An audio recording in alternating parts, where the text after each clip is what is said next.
اور الحمدللہ رب العالمین ہماری وہ خانقاہ شریف ہے، اللہ کی قسم جس خانقاہ کے دامن پہ ابھی تک کوئی داغ لگا ہوا نہیں ہے. کیا بات ہے،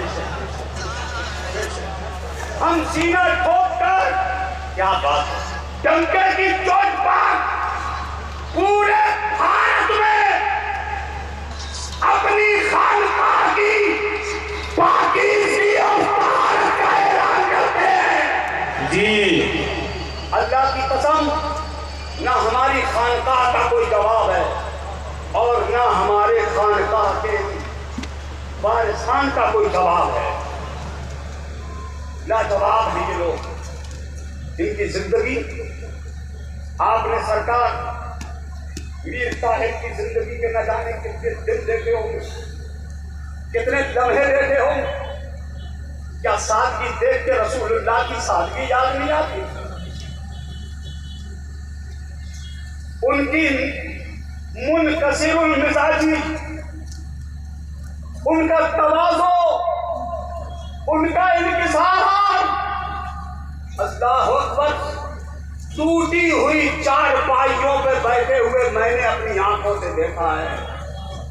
اللہ اکبر اللہ. آسمان ولایت کے اس عظیم درخشندہ ستارے کو ٹوٹی ہوئی چٹائیوں پہ بیٹھے دیکھا ہے ہم لوگوں نے. کہیں پہ سرکار کو بٹھا دیا کرتے تھے، کچھ بھی حضور کو پیش کر دیا کرتے تھے، کبھی ماتھے پہ بل نہیں پڑتا تھا. جی کبھی زبان پہ شکوہ نہیں آتا تھا. مجھے یاد آتا ہے کیا بات ہے. ایک بار ہم لوگ ایک جلسے میں تھے، جی ٹوٹی ہوئی چارپائی عجیب سی سکڑی ہوئی، بیچ میں سے اس کے بانس لپک گئے تھے، اندر کو لپک گئے تھے بانس. اس چارپائی پہ میرے سرکار تشریف فرما. جب میں وہاں پہنچا میں یہ دیکھ کر کے حیران رہ گیا. میں نے سرکار سے عرض کیا حضور چارپائی کی حیثیت ٹھیک نہیں ہے، حضور ادھر تشریف فرما ہو جائے. میرے سرکار نے مسکرا کے کہا مولانا قبر میں تو یہ بھی اللہ اکبر اللہ اکبر اللہ اکبر. کیا بات ہے، اللہ اللہ اکبر اللہ. اس کے چہرے کو دیکھ کے اللہ یاد آ. کیا بات ہے، سبحان اللہ سبحان اللہ. بے شک وہ آپ کا مرشد گرامی.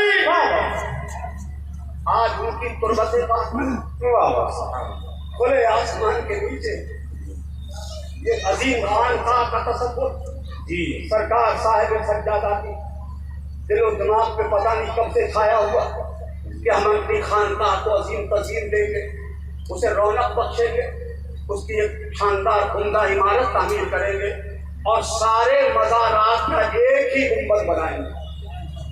سارے مزارات ماشاء اللہ ماشاء اللہ. اس ایک گنبد کے نیچے جہاں غوث اپنے وقت کا آرام فرما ہے، وہیں قطب آرام فرما ہے، وہیں ابدال آرام فرما ہے، وہیں اپنے زمانے کا اللہ کا ولی آرام فرما ہے.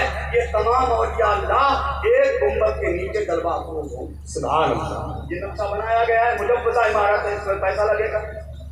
آپ میں سے کسی مرید، کسی چاہنے والے، کسی درد مند اگر آپ کا دل چاہتا ہے کہ ہماری خانقاہوں کی بھی وہی تزئین ہو، ویسا ہی حسن و جمال ہو جیسی دوسری خانقاہوں کو چمکایا گیا ہے، تو آپ سے گزارش ہے کہ آپ اگر کچھ نذرانہ اس خانقاہ کے لیے پیش کرنا چاہتے ہیں اپنے کمائی کے حصے سے، آپ چاہتے ہو کہ بزرگان دین کی بارگاہ میں آپ کی کمائی کا کوئی حصہ لگ جائے، تو گولک لگے ہیں خانقاہ شریف میں، اس میں ڈال دیجیے گا.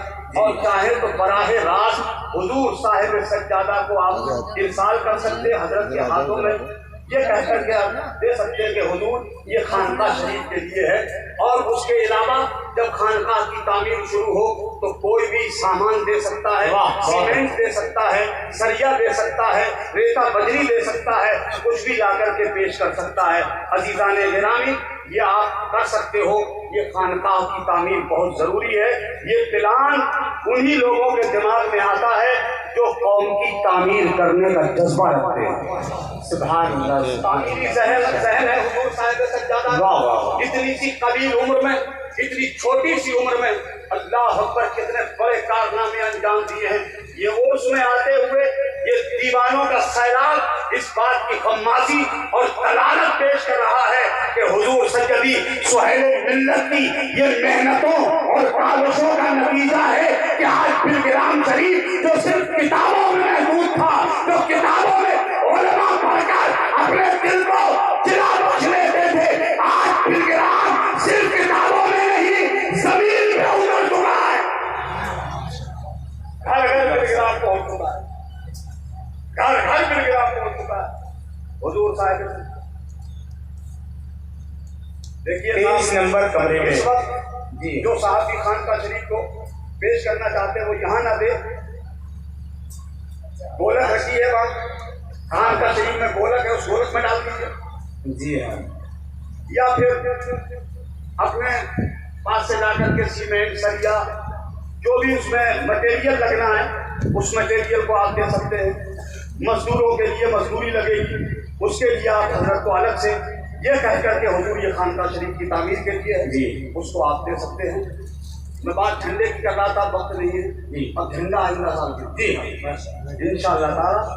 اور بڑے خوش نصیب ہیں آپ، خاص کر عرس اور کل شریف کی تقریب کے بعد جو صاحب سجادہ ہوتے ہیں ان سے خصوصی فیضان لینے کے لیے جو لوگ آئے ہیں وہ تو فیض پائیں گے ہی، جن کا دل مچل رہا ہو کہ میں اس مرشد کے ہاتھ میں اپنا ہاتھ دے کر حضور غوث پاک کا غلام بننا چاہتا ہوں، تو وہ سرکار صاحب سجادہ کے ہاتھوں میں ہاتھ دے کر غلامی کا تمغہ حاصل کر سکتا ہے۔ وآخر دعوانا ان الحمدللہ رب العالمین۔ السلام۔